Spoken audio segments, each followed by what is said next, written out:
नमस्कार, सत्यदर्शन न्यूज मध्ये आपले स्वागत आहे। मी पायल शहा।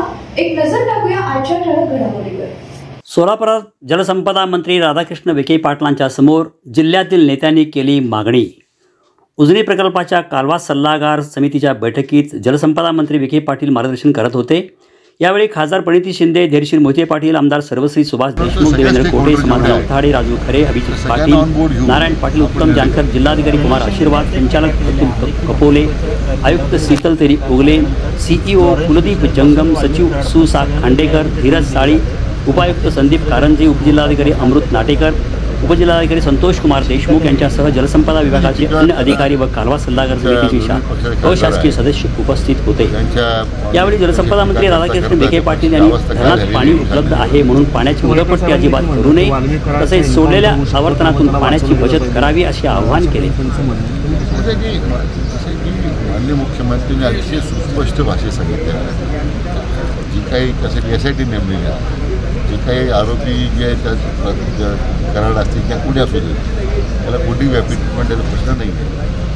मला वाटतं विरोधकांनी फक्त या जे काही विधानसभेला त्यांची जी पिछाट आहे, जे लोकसभेला जे काही नेगेटिव्ह नॅरेटिव्ह त्यांना यश पाहिलं ते विधानसभेला मिळेल या गुमरीमध्ये सगळं हवेत वागत होते, त्यात जमिनीवर आलेले आहेत।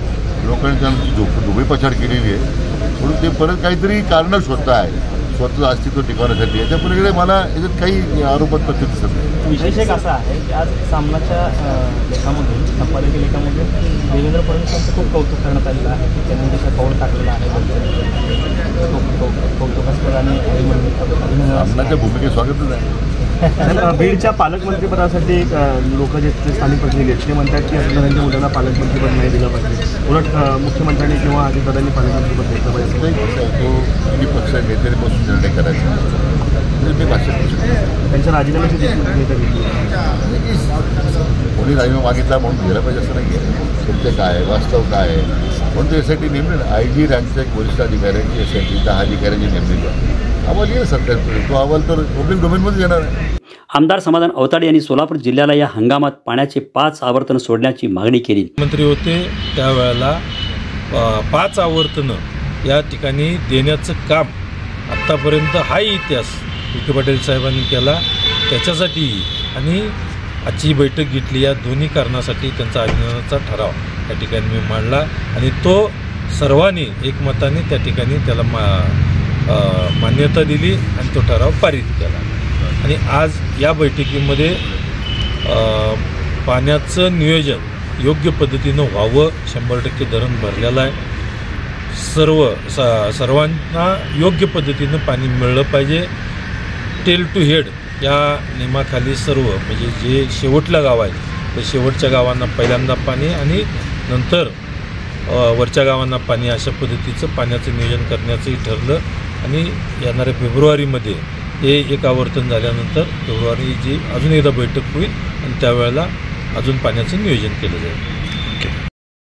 खासदार प्रणिती शिंदे यांनी उजनी धरणातील शेतकऱ्यांना अजूनपर्यंत मोबदला मिळाला नाही, त्या अनुषंगाने स्वतंत्र बैठक घेण्याची मागणी केली। तर खासदार धैर्यशील मोहिते पाटील यांनी शेतकऱ्यांना उजनी धरणातून पावसाळ्यापर्यंत पाणी मिळेल यासाठी योग्य नियोजन करण्याची मागणी केली।